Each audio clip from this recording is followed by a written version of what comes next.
So a lot of these guys right here, they're newer marketers, newer like a year, 2 years. They're starting to, we're getting some success. We're starting to add team members and add layers. Have you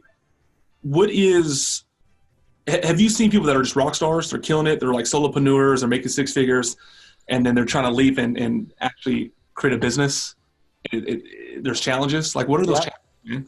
I mean, I think one of them is, and I know this sounds stupid. I've seen people at different things.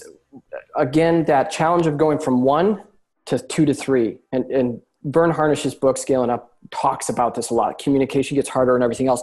The other thing that I've seen entrepreneurs do is they're smart, they're fast-paced, they're intellectual, and they don't understand that team members aren't always going to feel the same way. And so they diminish them a little bit. There's another book, if this is a little longer read and maybe not necessarily the book to start with, it's called Multipliers. I don't remember who wrote it, but it's Multipliers. They talk about how you can diminish people, or you can encourage them to the point where they want to go out and give you their all. So there's two ways to motivate. Or there's two ways of management. There's the old school way, which is the micromanagement. You sit there and you watch everything and you tell them when they're screwing up. And then the second way is through a positive reinforcement, encouragement. And this is how a lot of the millennials are responding. Like everyone's like, the millennials are stupid. They don't know their shit, et cetera, et cetera, et cetera.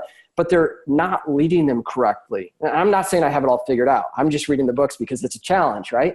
So as you grow, I think it's important to realize that you are you got to understand that you are very different than the people you're going to be hiring. And people who you're hiring, you don't want to hire an entrepreneur. They're going to, you're going to fight.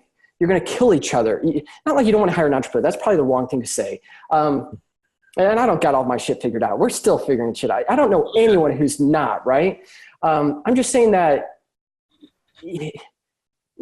they're looking for a job for a reason, right?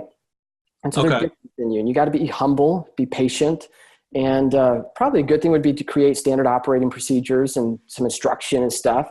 But don't try to make them you. If they're don't have desire for an entrepreneur, they probably have desires of security, knowing that there's going to be paid next week, knowing that you're not going to go out of business. There's just different motivations and drivers.